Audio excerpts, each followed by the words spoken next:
Imagine you're sitting in a room full of people. A man quietly takes the stage.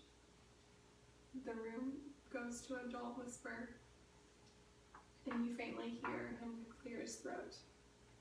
And the attention turns to the stage, and he begins to speak. He says something you never thought anyone else would say, and you're very surprised and full of fear. Today I'm going to talk about McCarthyism. McCarthyism was started by Senator Joseph McCarthy, and over the years I've researched McCarthyism and done projects on McCarthyism. I always found it an interesting topic to learn about, and I just decided that I would share it with my peers.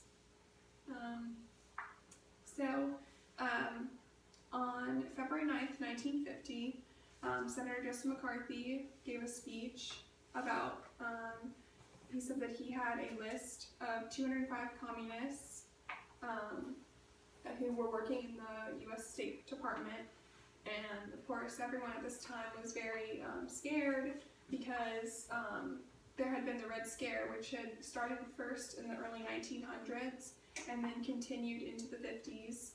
And this was with communism and everything. There were a lot of, we went through many wars that dealt with communism, such as the Korean War, and North Korea was very communist, and the U.S. went in to help South Korea during this time fight with North Korea so that they wouldn't be taken over and become communist as well. We had the Soviet Union testing their bombs, which was frightening to us because at that point we weren't friends, and this is what also led into the Cold War. So everyone was very frightened and afraid that communism was taking over the world and that eventually the U.S. would be forced to become communist.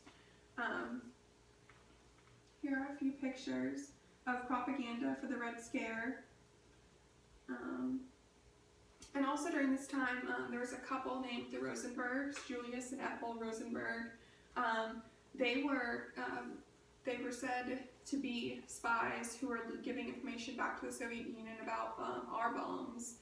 And so there's a lot of controversy with this case because they were given the death penalty because of them being supposedly spies and giving information to the Soviet Union. And a lot of people didn't think that they were Soviet spies, and so there was a lot of tension with that. Continuing on. So with McCarthyism, he didn't really have, basically if you were very liberal, you were targeted. A lot of people in Hollywood were targeted, they were blacklisted, and even teachers were targeted, and I quote, every man, woman in America can appoint himself or herself to undo the damage which is being done by communist infiltration of our schools through communist-minded teachers and textbooks that are also communist. This is by Briggs. So he basically, anyone who had different thoughts and wasn't conservative or that didn't have conservative views was targeted.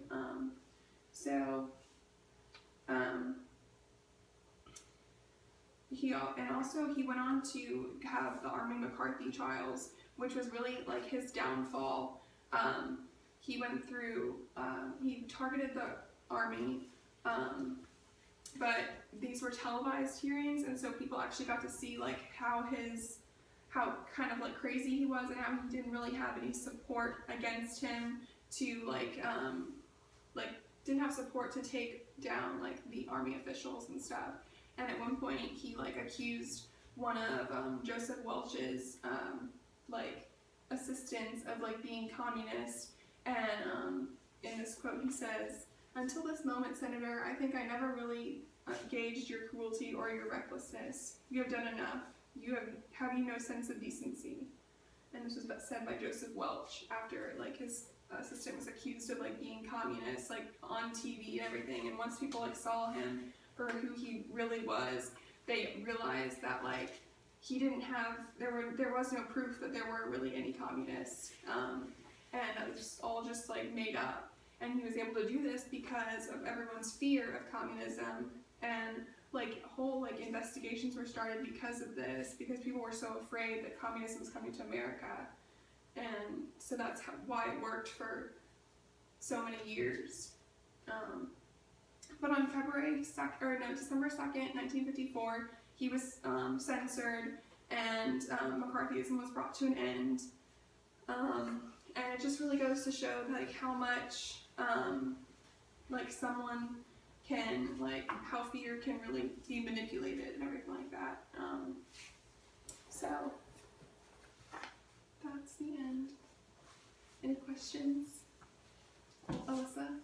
Are you aware of a person called Arthur Miller who wrote The Crucible during the I am, yes.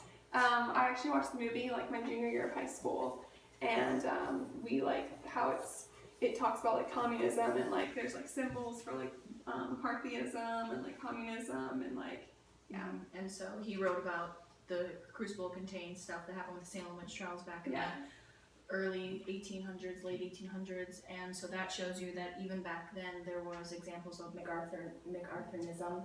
So do you think even still today there is examples of McCarthyism? I do. There are cases where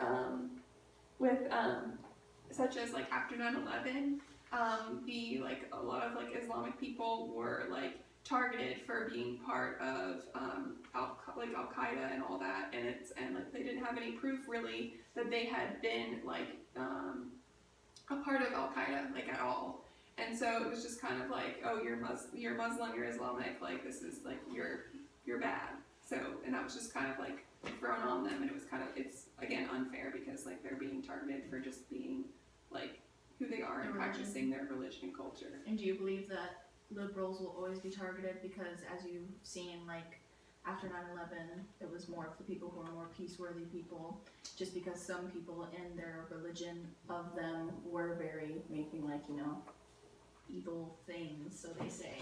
Do you think people of like the liberal personality will always be attacked? I'm not really sure like about that. Like, I mean, I've thought about it, but I don't know. I feel like, I know like there's a lot of people, like it's like you have like out there ideas, like different ideas, and like, it can be taken as like a shock, and so people like might not like that, and so Yes. yeah. Thank you. Any more questions? Who was the president at this time? The president was Harry Truman, and he like got involved with the hearings as well, and he like was part of like taking down McCarthy and like censoring him, and realized like that